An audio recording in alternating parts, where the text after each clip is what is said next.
یا اللہ کبھی کبھار میں نہیں جان پاتی کہ اس مسئلات کا حل کیا ہے، جس پریشانی سے ہم گزر رہے ہیں اس سے خود کو کیسے نکال سکتے ہیں۔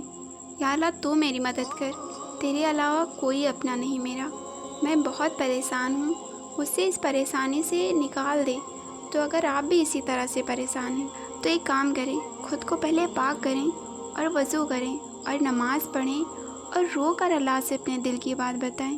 آپ کو پتہ ہے اللہ آزماتا بھی اسے جس سے وہ محبت کرتا ہے۔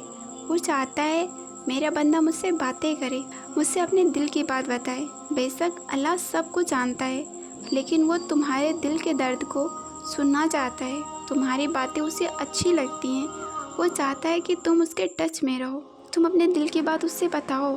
بغیر کام کے تو یہ دنیا اللہ کو یاد ہی نہیں کرتی۔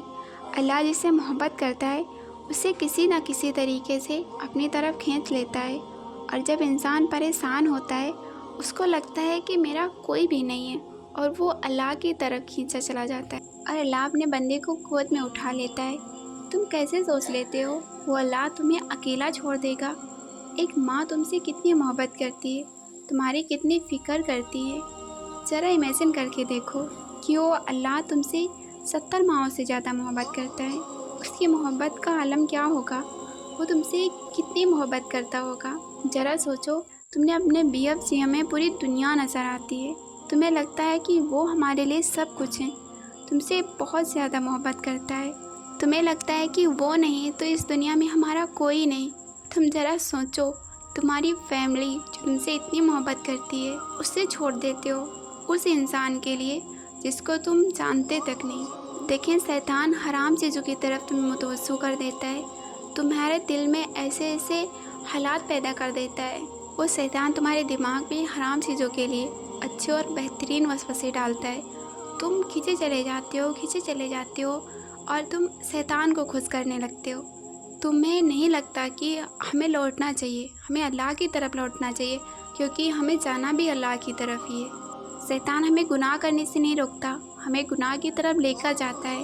ہمیں خود گناہ کرنے سے رکنا ہے، ہمیں خود کو بچانا ہے، اور خود کو بچاتے بھی وہی ہیں جو بریو ہوتی ہیں، جو اللہ سے بے پناہ محبت کرتے ہیں کہ اللہ ہی ہمارے لیے سب کچھ۔ جب شیطان تمہارے دل میں وسوسے ڈالتا ہے اور تم راضی ہو جاتے ہو تو وہ خوش ہوتا ہے کہ میں نے اللہ کے بندوں کو بہکا دیا۔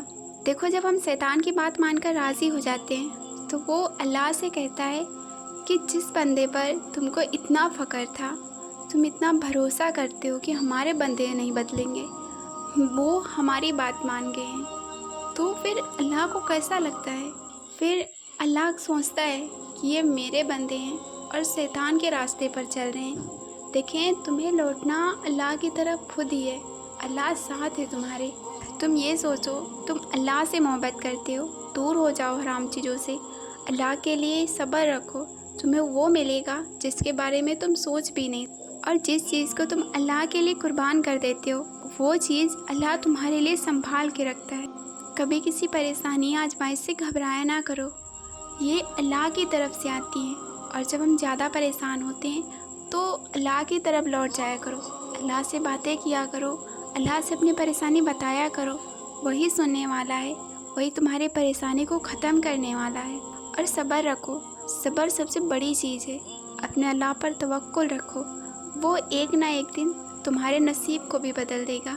دیکھیں، دعائیں جو ہیں وہ نصیب کو بھی بدل دیتی ہیں، اللہ نصیب کو بدلنے والا ہے، تم دعا کرو وہ تمہارے نصیب کو بھی بدل دے گا، اور جب تمہارا نصیب بدلے گا تو تمہیں یقین نہیں ہوگا، تمہیں ایسا لگے گا نا کہ میں دنیا کا سب سے خوش نصیب انسان ہوں۔ دیکھیں، تم اگر شیطان کو خوش کرتے ہو تمہیں کتنا سکون ملتا ہے، تمہیں ایسا لگتا ہے۔ جب تم اللہ کو خوش رکھو گے تو تمہیں کتنا سکون ملے گا، تم دنیا پر بھی سکون کے حقدار ہوگے اور آخرت میں بھی سکون کے حقدار ہوگے۔